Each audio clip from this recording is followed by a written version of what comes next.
Je crois que beaucoup d'économistes gagneraient à réfléchir sur la crise de l'euro. Ce qui me choque, c'est que chacun a une interprétation très partielle. Et je vais essayer de vous proposer une interprétation qui mêle les plans cognitifs, politiques, financiers et économiques. À l'origine se trouve une énorme erreur d'analyse, à savoir l'adoption d'un modèle monétariste dans lequel on a un modèle dynamique, stochastique, d'équilibre général, dans lequel la monnaie est neutre, a été mise par la Banque centrale. Le plein emploi est assuré parce que le chômage est volontaire. Les chocs sont symétriques dans tous les pays. Et les gouvernements sont tellement prévoyants qu'ils prennent toutes les mesures pour éviter la crise. Lorsque la crise arrive, les économies sont complètement perdues. Cet événement ne devait pas arriver. Deuxième faiblesse de l'euro, c'est une construction très technocratique. On construit le marché de la communauté du charbon et de l'acier, on fait le marché des produits agricoles, des produits industriels avec le traité de Rome, puis on fait le marché unique de Maastricht.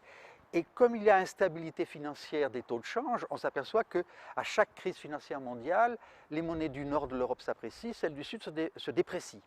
Donc la bonne idée, c'est de dire, créons l'euro, qui avait au demeurant comme mérite de réinsérer l'avenir de l'Allemagne en Europe, qui était un grand danger. Donc, par un accord qui est assez miraculeux entre les dirigeants français et allemands et l'acceptation des autres pays, on a créé l'euro.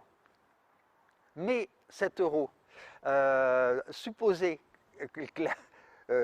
clairement que les opinions publiques adhèrent. Or, on a continué en disant c'est la seule solution pour gérer le marché unique. Et lorsque la situation se renverse, où on s'aperçoit que les programmes d'austérité engendrent plus de chômage, on détruit en Espagne, au Portugal et en Grèce ce qui restait de l'état du bien-être, alors il y a une énorme révolte politique qui ne fait que surgir. Le quatrième enseignement, c'est que chacun croit que les financiers sont très rationnels. Ils savent parfaitement ce qu'ils font.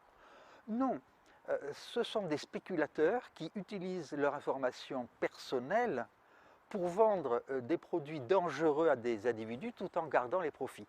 Et là, la grande surprise est la suivante. Dès que la Grèce et le Portugal sont entrés dans l'euro, les marchés financiers ont considéré que la dette grecque était aussi sûre que la dette allemande. Ce qui était très surprenant, parce que les Grecs n'aiment pas payer d'impôts, les Allemands oui. L'Allemagne est extrêmement compétitive, a un excédent commercial, la Grèce avait un énorme déficit. On avait un État centré sur la recherche du consensus en Allemagne, on avait un État clientéliste, donc rien n'assurait la soutenabilité de la dette publique. De telle sorte que la crise fait apparaître les lacunes de ces trois sphères, et jusqu'à présent, ces trois cercles vicieux s'alimentent les uns les autres, et vous avez vu que après les espoirs des sommets de juin 2012, puis de décembre 2012, instituant par exemple une Europe bancaire, dès que l'on vient à l'application de ce mécanisme, personne n'est d'accord. Vous avez vu que l'exemple de Chypre est absolument dramatique, parce que pour la première fois, on a remis en cause la garantie des dépôts auprès des petits déposants. Et on voit bien que l'Europe est en chantier, manque le leadership politique, manque la théorie économique, et les financiers sont toujours là, angoissés, tantôt optimistes, tantôt pessimistes. Et il y a un vrai problème, que je vous résumerai en une seule phrase, qu'il est difficile de construire un État supranational à l'époque de la globalisation financière, et lorsque le chômage fait peser un danger énorme de nationalisme politique. Voilà pourquoi tout le monde devrait regarder méticuleusement la crise de l'euro, parce qu'elle implique beaucoup de choses pour les tentatives de Mercosur, pour les tentatives de constitution de zones d'intégration. Attention, l'intégration est une bonne régionale, est une bonne réponse à la globalisation, mais il faut faire très attention à ses conditions politiques et institutionnelles.